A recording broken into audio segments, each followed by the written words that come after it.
কেবল জন্ম নেওয়া বাচ্চাটা নতুন একটা পরিবেশে এসে তার কিন্তু সব কিছুই তার জন্য নতুন থাকে। প্রথম একটা বছর প্রত্যেকটা মিনিট, প্রত্যেকটা সেকেন্ড, প্রত্যেকটা ঘন্টা, প্রতিদিন তার জন্য নতুন। এই সময়টায় তার একমাত্র এক্সপ্রেশন ল্যাঙ্গুয়েজ থাকে কান্না, স্পেশালি 6 মাসের নিচে। 6 মাসের উপরে হয়তো কিছু অ্যাডিশনাল সাউন্ডস সে করতে পারে, অ্যাক্টিভিটিস করতে পারে, বাট 6 মাসের নিচে আসলে কান্নাটাই তার একমাত্র সম্বল। বাবাদের বুঝতে পারার ক্যাপাসিটিটা আসলে ডিপেন্ড করে হচ্ছে কতটুকু টাইম সে বাচ্চাটার সাথে স্পেন্ড করছে তার উপরে। বাচ্চা যখনই কাঁদবে তার ডেফিনিট কোনো রিজন অবশ্যই থাকবে, স্পেশালি 1 বছরের নিচে। তার উপরেও 1 থেকে 5 বছরেও আমি অবশ্যই সাজেস্ট করব বাচ্চা যখন কাঁদবে, যখন সে কোনো একটা এক্সপ্রেশন দিবে, তার পিছনে ডেফিনিট একটা রিজন অবশ্যই থাকবে। বাচ্চার যখন জন্ম হলো তারপরের থেকে বাচ্চা যখন কাঁদে, সব কান্না কিন্তু খাবারের কান্না নয়, ঠিক আছে?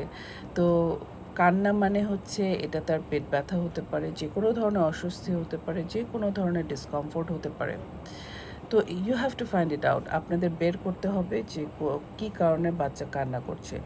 আমি বলবো আজকে 0 থেকে 6 মান্থস বাচ্চাদেরটা স্পেশালি হাইলাইট করে, যে ওই বয়সী বাচ্চাগুলা আসলে ল্যাঙ্গুয়েজের জন্য শুধু কান্নার উপর ডিপেন্ডেন্ট, এবং অনেক ক্ষেত্রে বোঝা যায় না কেন কাঁদছে। এই জন্য যেটা হয় যে যখনই বাচ্চা কান্না করে, কি হয় যে মুরব্বীরা বলে যে বাচ্চার খিদা পেয়েছে, ওকে খাওয়াও খাওয়াও। দেখা যাচ্ছে কান্নাটা ক্ষুধার জন্য ছিল না, পেটের ব্যথার জন্য ছিল, পেটে গ্যাসের জন্য ছিল। সেই বাচ্চাটাকে হয়তো টাইম ঠিক মতো দেওয়া হচ্ছে না, সেই কারণে তার পেটে ব্যথায় সে কান্না করছে, কারণ ল্যাঙ্গুয়েজটা একটাই কান্না। তো সেই কান্নাটার মধ্যে তার পেটে গ্যাস হচ্ছে, পেট ব্যথা করছে, তার মধ্যে আবার তাকে দুধ খাওয়ানো হচ্ছে, আবার সেই দুধের জন্য গ্যাসের উপরে প্রেশারের জন্য ব্যথা আরও বেড়ে যাচ্ছে। তাতে কি হচ্ছে, তার ডিসকমফোর্ট বা কষ্টটা আরও বেড়ে যাচ্ছে। গার্জিয়ানরা অনেক সময় না বুঝে এই জিনিসটা বারবার করতে থাকে, হচ্ছে কেন কাঁদছে, এত খাবার দিচ্ছি কেন। তখন কি হয়, আলটিমেটলি কি হয় যে মারা কনফিডেন্স লস করে যে আমার বুকের দুধে হয়তো ওর হচ্ছে না, তখন তারা ফর্মুলাতে চলে যায়। কিন্তু আসলে হয়তো বেসিক যেই প্রবলেমটা সেটা ছিল যে ব্রেস্ট ফিডিংয়ের সময় কিছু স্টেপস আমরা অবশ্যই মাদেরকে ফলো করতে বলি এবং কেয়ার গিভারটিকে হেল্প করতে বলি, কারণ একা প্রাথমিক অবস্থায় মার এটা মেনটেন করা একটু টাফ হয়ে যায়। বিশেষ করে প্রথম মা যারা হন তাদের জন্য একটু টাফ হয়ে যায়। এই জন্য কেয়ার গিভারদের রোলটা এখানে ভাইটাল, খুবই জরুরি।